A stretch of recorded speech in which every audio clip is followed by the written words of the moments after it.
Hello everyone, welcome back to my channel Medicos Learn and Grow Up. Today's topic renal circulation physiology. renal circulation की physiology देखेंगे जो it is an important topic as an exam point of view. Exam में short में 5 marks में renal circulation पूछे जाते हैं.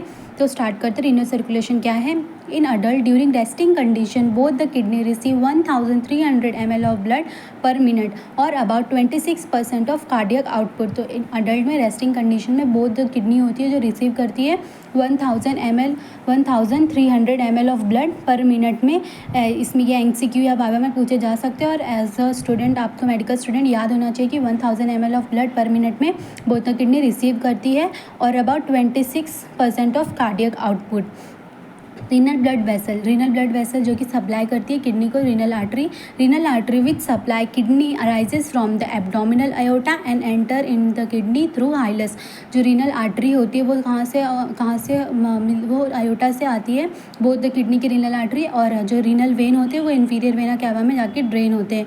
तो renal artery which supply kidney arises from the abdominal iota और एंटर करती है किडनी थ्रू द हाइलस. जैसे कि इस डायग्राम में देख सकते हैं ये किडनी है तो ये है हाइलस जो कि इसके थ्रू जो रीनल आर्टरी है वो एंटर करती है किसमें, किडनी में, through the hilus. While passing the renal sinus the renal artery divided into many segmental artery. जब वो पास करती है रीनल आर्टरी तो डिवाइडेड होती है मैनी सेगमेंटल आर्टरी में. जैसे ये है ये रीनल आर्टरी है जो कि पास करती है किडनी में किसके थ्रू, ये हाइलस के थ्रू. और क्या ये आर्टरी और ये क्या फॉर्म करती है, सेगमेंटल आर्टरी फॉर्म करती है. फिर ये सेगमेंटल आर्टरी जो कि डिवाइडेड होती है और सब डिवाइडेड होती है और फॉर्म करती है इंटरलोबुलर आर्टरी जो कि पास होते हैं बिटवीन द, ये जो मेडुला है इसके बिटवीन में पास होते हैं और सब इसको क्या सप्लाई करते हैं. ये सेगमेंटल आर्टरी पास हो गई passes between the medullary artery.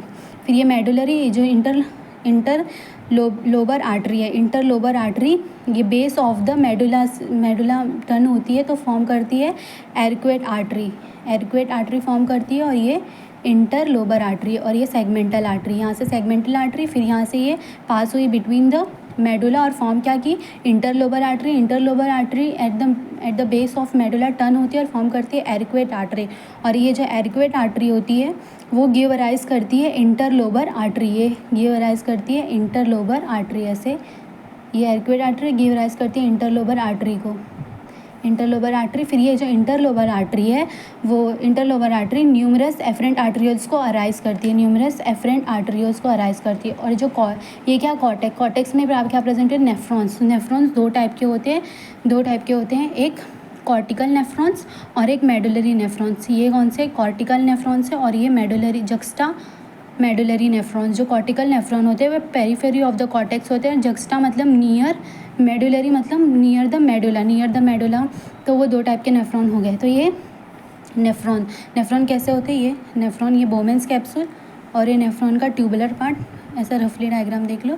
और ये क्या है, ग्लोमेरुल. ये नेफ्रॉन का बोमेंस कैप्सूल और यहाँ पे क्या होता है, ग्लोमेरुल. और ये एफरेंट आर्टरियोल, यहाँ पे ट्रफ ऑफ कैपिलरीज होती है और इफरेंट आर्टरियोल्स. तो ये बाद में जो इंटरलोबर आर्टरी होती है फॉर्म करती है एफरेंट आर्टरियोल्स कहाँ जाती है, ये एफरेंट आर्टरियोल्स. फिर ये जाती है किसमें, ग्लोमेरुलस में, किसके, नेफ्रॉन के. और फॉर्म क्या करती है, ट्रफ ऑफ ग्लोमेरुलर कैपिलरी की ट्रफ फॉर्म करती है. ट्रफ मतलब गुच्छा नेटवर्क होता है ग्लोमेरुलर कैपिलरी का. फिर ये ग्लोमेरुलर कैपिलरी जो होती है वो क्या होती है, वो बनाती है लूप्स बनाती है और कैपिलरी लूप्स बनाती है और unit of capillary loops form करती है इफरेंट आर्टेरियोल्स. ये इफरेंट आर्टेरियोल्स फॉर्म करती है. फिर ये जो इफरेंट आर्टेरियोल्स होती है ये कॉर्टिकल नेफ्रॉन में फॉर्म करती है पेरीट्यूबुलर कैपिलरी और जक्स्टामेडुलरी नेफ्रॉन में ये फॉर्म करती है, जक्स्टामेडुलरी नेफ्रॉन में ये जो एफरेंट आर्टरियोल है ये फॉर्म करती है वैसा रेक्टा होती है किसमें फॉर्म करती है, जक्स्टामेडुलरी में. और पेरीट्यूबुलर कैपिलरी किसमें फॉर्म करेगी, कॉर्टिकल नेफ्रॉन में, जो कि सप्लाई करती है tubular portion of the nephron को. फिर उसके बाद ये हो गया उसका ब्लड सप्लाई कि कहाँ से स्टार्ट हुई, वापस से देखते हैं। ये रीनल आर्टरी किडनी में एंटर हुई थ्रू द हाइलस, फिर ये क्या फॉर्म की, सेगमेंटल आर्टरी। ये सेगमेंटल आर्टरी पास हुई बिटवीन द पिरामिड्स और फॉर्म क्या की, interlobar artery. Interlobar artery at the base of the pyramid, ये ऐसे टर्न होती है और फॉर्म करती है एरिक्वेट आर्टरी। एरिक्वेट आर्टरी फॉर्म करती है बहुत सारे इंटरलोबुलर आर्टरी। इंटरलोबुलर आर्टरी क्या फॉर्म करती है, एफरेंट आर्टरियोल्स। ये एफरेंट आर्टरियोल्स नेफ्रॉन में जाते हैं और नेफ्रॉन में जाके glomerular capillary, trough of glomerular capillary बनाती है और ग्लोमुलर कैपिलरी इफरेंट आर्टरियोल। इफरेंट आर्टरियोल जो होती है कॉर्टिकल नेफ्रॉन में बनाती है पेरिट्यूबुलर आर्टरी जो कि ट्यूबुलर पोर्शन को सप्लाई करती है, और जक्स्टा मेडुलिन में बनाती है वैसा रेक्टा जो कि सप्लाई करती है जक्स्टा मेडुलिन नेफ्रॉन के ट्यूबुलर पोर्शन को। ये हो गया इसका ब्लड सप्लाई। फिर उसके बाद वेन सप्लाई कैसे होता है, वेन का ड्रेन कैसे होएगा, जो वेन के ब्लड्स होते हैं तो ये कहाँ से स्टार्ट होता है, ये जो रहते हैं वैसा रेक्टा और पेरिट्यूबुलर कैपिलरी नेफ्रॉन के, ये ड्रेन होते हैं किस में, पेरिट्यूबुलर वेन्यूल्स में। क्या होते हैं, ड्रेन होते हैं। फिर उसके बाद पेरिट्यूबुलर वेन्यूल्स के बाद ये ड्रेन होते हैं और ये आते हैं यहाँ पे, ये जो पेरिट्यूबुलर वेन के बाद ये इंटरलोबुलर वेन, ये इंटरलोबुलर आर्टरी थी और ये इंटरलोबुलर वेन बन जाते हैं यहाँ पे। इंटरलोबुलर आर्टरी के यहाँ पे इंटरलोबुलर वेन, फिर इंटरलोबुलर वेन से एरिक्वेट वेन, एरिक्वेट वेन से इंटरलोबर वेन, इंटरलोबर वेन से ये सेगमेंटल वेन बन जाएंगे और सेगमेंटल से ये यहाँ पे आ जाएगा सेगमेंटल वेन और ये रीनल वेन हो गया। तो रीनल वेन में ड्रेन हो गया, रीनल वेन से ये बन चले जाएगा इंफीरियर वेना कैवा में, इंफीरियर वेना कैवा में जाके ड्रेन हो जाएगा। तो वेन का कैसे हुआ, पेरिट्यूबुलर जो वैसा रेक्टा और पेरिट्यूबुलर वो थी कैपिलरी, वो क्या हो जाएगी, ड्रेन होएगी पेरिट्यूबुलर वेन्यूल्स में। पेरिट्यूबुलर वेन्यूल्स आएगा इंटरलोबर वेन में, फिर इंटरलोबर वेन से यह आ जाएगा एरिक्वेट में, एरिक्वेट वेन से